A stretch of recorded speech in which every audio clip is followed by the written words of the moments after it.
So it's literally that time of year again, when we all gather around with our families, friends, online communities, and/or reactionary circles. I want to fit in. To actively discuss the films that are or aren't Christmas movies, even by way of default, where something like Die Hard can get a yearly algorithmic boost based solely off a few half-assed thought pieces that are all probably just AI-generated garbage piles at this point. Still, I am somewhat cool about Die Hard being a Christmas movie, so long as the general audience is willing to accept Jurassic World as one as well. I know it hurts, sweetheart. Are you gonna be okay? Yourself. That's the stupidest thing I've ever heard. Well, maybe it is stupid, but it's also dumb. Regardless, none of this discourse stops me from enjoying one of the most beloved Christmas series of all time. I made my family disappear. Seriously, who doesn't like the Home Alone trilogy? From little Kevin McCallister's strong-armed defense of his family home, to a relentless siege on New York City, all the way to his savage collection of various men, women, and children, all in the vain attempt to recreate a family unit that obviously disowned him after his countless blunders and routine disrupting decisions. You are such a disease. I'm going to feed you to my tarantula. You little jerk. For me, the idea that the Home Alone franchise would pivot away from the cartoonish home invasion violence of the first two films and into the more robust graphic violence of the late noughties horror films is just too fun to not talk about. And if anything, I hope that this topic is more interesting and more tonally consistent than those biannual articles and videos joking about how the jigsaw killer from Saw is actually Kevin McCallister from Home Alone. In fact, I've already proven on this channel that the legitimate origin of the jigsaw killer has absolutely nothing to do with Kevin McCallister or the true meaning of Christmas. But you can go watch that video on your own time just to figure out why. Instead, today we're going to be talking about why 2009's The Collector is the definitive third installment in the holiday classic franchise, Home Alone. For those of you who aren't aware, 2019's The Collector was originally pitched as a prequel of sorts to the immensely popular Saw franchise, where the film would focus on John Kramer in his childhood and the specific moment where a deranged man broke into his house, forcing John to create a bunch of traps in order to stop the man. And wait, doesn't this sound vaguely familiar? So I think the obvious question for most of the people still listening to this video is, how can a hard R movie born from the dying breath of the torture era from the late 2000s possibly remind me of a Christmas classic from the 90s? The more I think about it, The Collector just seems like the perfect sequel to Home Alone 2: Lost in New York, where the titular serial killer is a grown-up version of Macaulay Culkin's Kevin McCallister. Wait, killer? McCallister? Is there a little similarity there? Whoa, I think there is.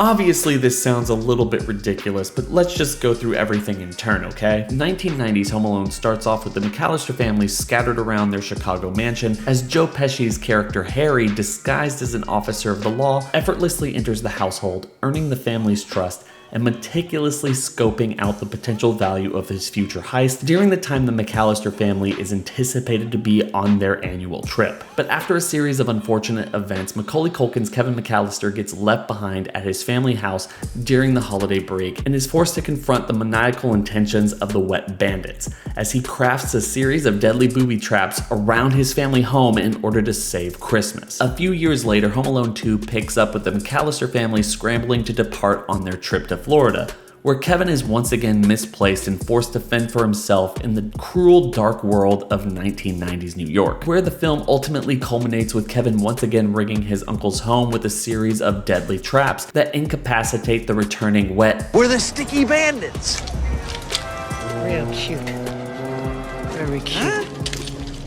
The returning Sticky Bandits. And while nobody dies and the McCallister family is safe and reunited by the end of each film, I can't help but think that the traumatic events of these two films would have some kind of profound impact on Kevin's psyche. Like somehow the neglect of the broader McCallister family seen throughout those first two films might have extended past the Christmas time to seriously impact Kevin's future, pushing him into more of a sinister path. I mean, I still have nightmares about, like, This bald weirdo dude chasing me around, talking like Yosemite Sam. I'm gonna pull your fingernails out. I'm gonna get you, you little scam. They don't even curse. Calling me like louse and shit like that. It's...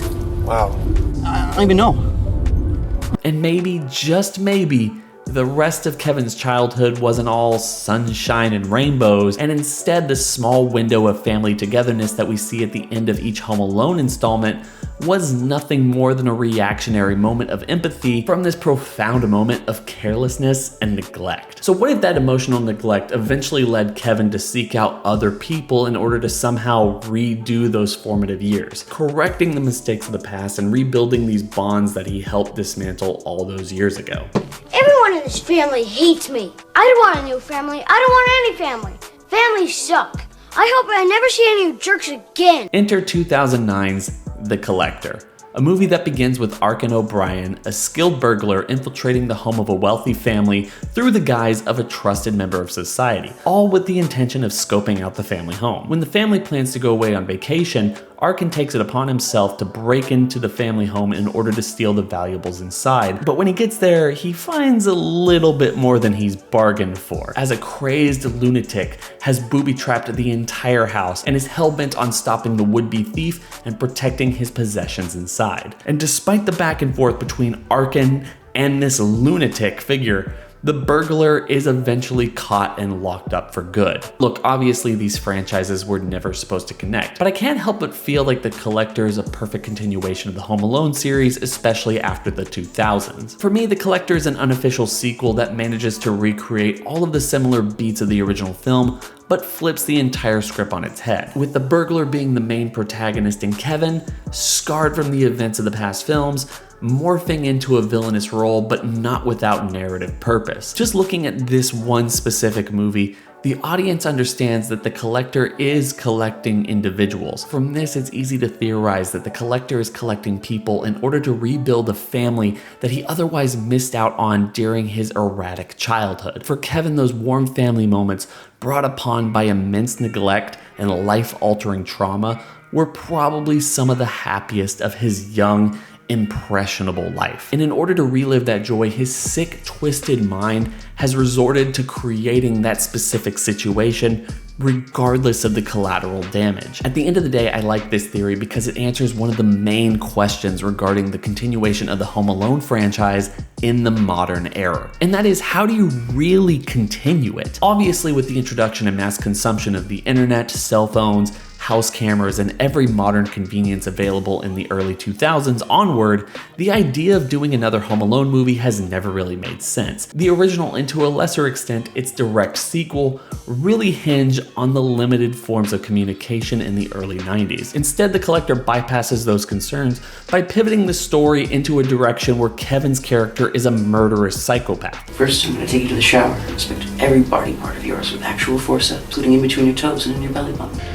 Can't seem to find my scalpel, but I'll pick a new one up when I go out today. Well, the Kevin character is the intended antagonist of the movie, while this time around the burglar is the one that we're actually supposed to be rooting for. But that is kind of the thing here. Arkin is not a good guy in this movie. He isn't in this situation helping this family out of the kindness of his heart. He was there to rip the family off and then basically had to do what was best for the situation. His very intention for being in that home somewhat precludes him from utilizing any of the communication devices that might be available at that time. He can't just simply disarm the situation, call someone for help, or anything else because he's not supposed to be there in the first place. Like the Wharton family, he's trapped in that house with Kevin McCallister for better or worse. At the same time, I feel like there's a lot of people online who are willing to discuss the fact that Kevin McCallister's actions over the course of the first two films weren't exactly normal. It's Christmas time. It's f***ing Christmas. And your whole family goes on vacation. Whole family. And they forget their 8-year-old f***ing son all by yourself in the house for a week. Look, we can joke about it all we want, but there's a reason why the internet gravitated so aggressively to the lazy concept that Kevin is the jigsaw killer that popped up a couple of years ago and continues to make the rounds today. For me, 2009's The Collector is the definitive trilogy capper for the Home Alone franchise, and I'm happy that I was finally able to at least produce this to try to explain that to you. Tell me what you think about this in the comment section. Don't forget to like, comment, and subscribe. Just hit that bell over by the notification button to inform you when I'm, gonna be posting in the future, and I hope everyone is having a fantastic holiday season. It's been real.